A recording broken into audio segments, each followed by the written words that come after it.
l'importance de l'humilité.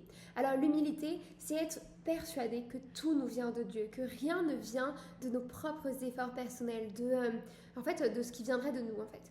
L'humilité, c'est vraiment cet état d'esprit qui reconnaît que Dieu est tout puissant, que Dieu vraiment est Dieu, il est immense, il est infini et que c'est lui qui pourvoit à tous nos besoins, que tout ce qu'on a de bon, de bien vienne de lui. Et donc, c'est une attitude vraiment où on reconnaît l'immensité de Dieu, sa puissance, sa beauté. Et on reconnaît également la beauté qu'il veut pour nous. Mais sans lui, nous ne pouvons rien.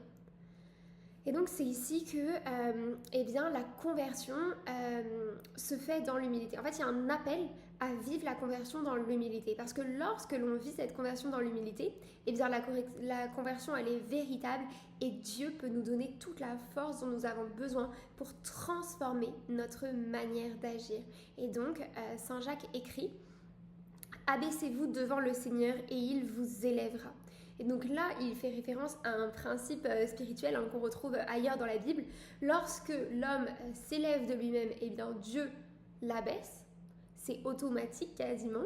On retrouve ça dès la Genèse avec la tour de Babel. Donc les hommes ont cherché à s'élever vers Dieu par leur propre force en construisant des tours les plus grandes et les plus hautes possibles. Et en fait, ce qui s'ensuit, c'est que Dieu détruit ces tours. Et donc l'homme est abaissé, humilié.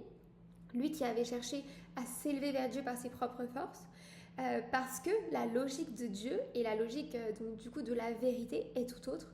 C'est plutôt une logique où on accueille de Dieu la conversion, on accueille de Dieu tout ce dont nous avons besoin, tous ses attributs, toutes ses beautés. Il veut nous les donner. Dieu veut nous faire jouir de ses bénédictions les plus belles et les plus grandes. Mais pour en jouir pleinement et les accueillir, eh bien, nous devons avoir un cœur de pauvre, c'est-à-dire un cœur qui reconnaît que tout vient de Dieu, qui reconnaît que par lui-même, eh bien, il ne peut pas produire les grandes choses auxquelles il est pourtant appelé à produire, mais il pourra faire ces grandes choses par la force de Dieu, par l'Esprit de Dieu, par la puissance de Dieu. Et donc le cœur humble, c'est celui qui est pleinement disponible à l'action de Dieu dans sa vie et qui accueille ce que Dieu veut lui donner. Or Dieu ne veut donner que des bonnes choses. Donc c'est aussi un nouvel état d'esprit, parce que parfois il y a des personnes qui se disent non, je ne vais pas accueillir ce que Dieu veut pour moi parce que je pense qu'il va vouloir que je souffre ou je pense qu'il va vouloir... Enfin voilà, je ne sais pas.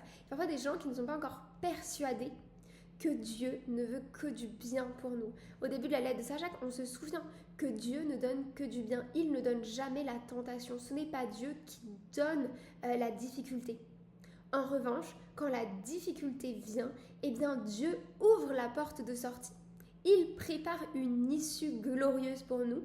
Et en fait, ce sera vraiment une porte qui nous fera croître dans la présence de Dieu. C'est-à-dire qu'on avançait dans un chemin qui nous paraissait très lumineux et très glorieux. La difficulté apparaît, elle ne nous vient pas de Dieu. Et pourtant, même dans la difficulté, Dieu met en place toutes ses promesses, c'est-à-dire des promesses que aucune difficulté ne pourra atteindre ses enfants. Donc vraiment, il protège ses enfants d'un bouclier très puissant. La fidélité de Dieu est un bouclier, nous dit les psaumes.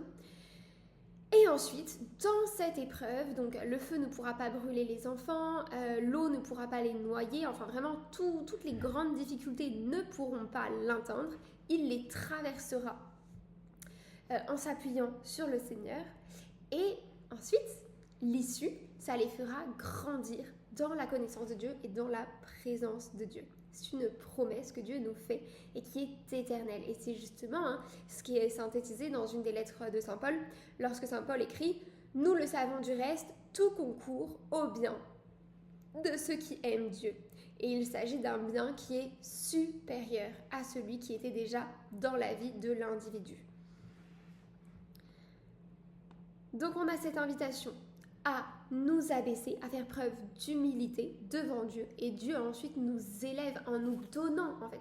Lorsque on a un cœur qui reconnaît que toutes les belles choses nous viennent de Dieu, eh bien, le cœur est disponible pour recevoir des fleuves d'eau vive, des fleuves de grâce infinie et tout-puissant et qui élève inévitablement l'âme dans la présence de Dieu et dans des niveaux de présence de Dieu beaucoup plus intenses, beaucoup plus profonds, beaucoup plus précieux.